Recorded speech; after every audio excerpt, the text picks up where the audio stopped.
Let's pause. What did this scene make you feel? From the very start of Star Wars, George Lucas conveyed unparalleled emotions to the audience visually. Visual storytelling is the backbone to the films and shows we consume. Just ask Marty. I think you really need to know. You need to know how ideas and emotions are expressed through a visual form. So let's take a look at the scene again and hear the emotions people felt when first seeing this. And the Imperial Star Cruisers chasing after the rebel ship, and you see the planet in the distance. And it just kept going and going and going. And went on and on. I mean, that's when you felt the audience's excitement start to rise the longer that was passing overhead. Ever since Lev Kuleshov cut to Ivan Mosjokin's face in 1918, the 24 frames would act as a bridge, passing the feelings of the creator onto the audience through a brand new language. And it still has the same vocabulary, and it still has the same grammar, I should say. Really the same grammar. And the grammar is panning left and right, tracking in or out, booming up and down, intercutting a certain way, the use of a close-up as opposed to a medium shot. What is a medium shot? What is a long shot? All these sort of things, and how do you use all these elements and the different kinds of lighting, and how you use all these elements to make an emotional and psychological point to an audience. Even more so than in live action, animation can truly show us what characters feel. In fact, animation is truly only restrained by our creativity. Just ask James Cameron. We've reached a point collectively where the only limitation is your imagination. But how does anime actually show us how a character is feeling? Let's take a look at everyone's favorite first shonen.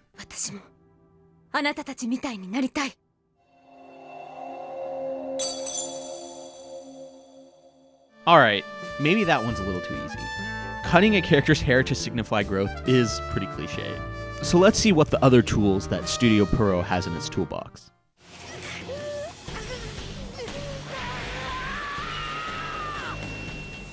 Wow. Characters transform before our very eyes to convey their emotions. Sasuke's jealousy, demon from hell. Naruto's rage, the cursed fox that destroyed his village and casted him into isolation. But this is only scratching the surface of what anime can do.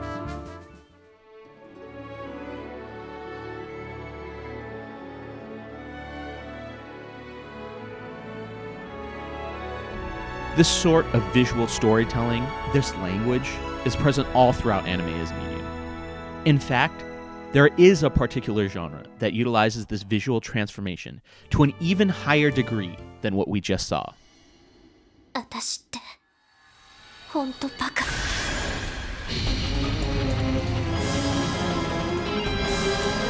Now that's how you show your audience how a character is feeling visually. In 2011, Shinbo Akiyuki and Urobuchi Gen opened the floodgates for utilizing the Mahou Shoujo genre as a vehicle to tell interesting character-driven stories. And what genre is better to visually show a character's emotion than a genre where characters literally transform?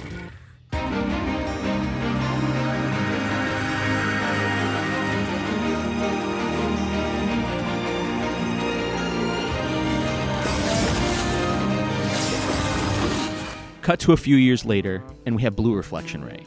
Yoshida Risako and Waba Akiko built on the foundation left by Madoka. In fact, one of the central tenets of the show is the emotions we hide from others, and even ourselves. In the show, we are introduced to three girls, all of whom have their own internal feelings of isolation and loneliness. And the pair utilizes visual storytelling to show us, the audience, these characters' feelings. Of the three, Hiyori seems to fit this bill the least, but her exterior cheerfulness turns out to be a facade.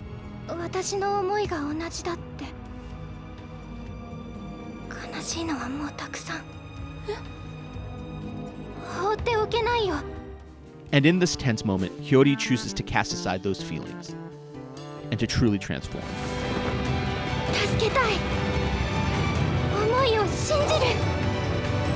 Having Hiyori literally reach out and save Miyako as her call to action is such a stunning way to show Hiyori's determination to change herself, to shed her mask and transform herself into the version of herself that she projects to others.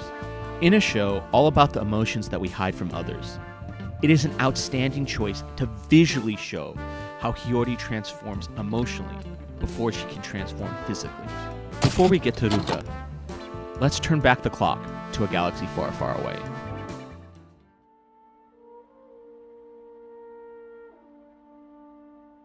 Although Luke yearns for adventure, he turns down his initial call to action. Luke is eventually forced to answer this call when his family is murdered, in a scene that harkens back to that binary sunset.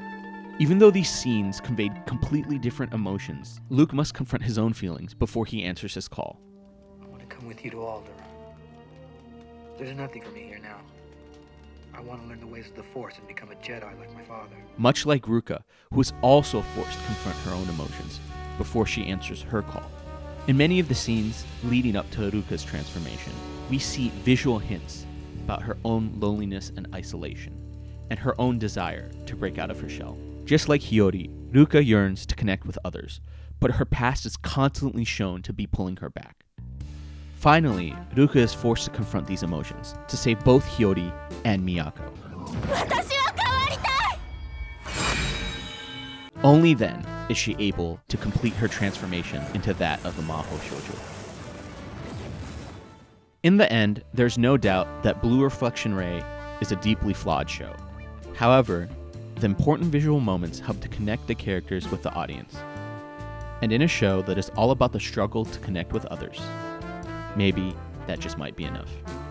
But the figurative and literal transformation of the characters are its biggest strength. Tying in the emotional transformation that these characters have to make to their physical Maho Shoujo transformation is what makes Blue Reflection Ray, Blue Reflection Ray. So as an audience, the next time that you see the magic of the humble transformation scene in the newest Maho Shoujo, just maybe you'll remember Blue Reflection Ray. This is Kurt from Magajimato, and thanks for watching.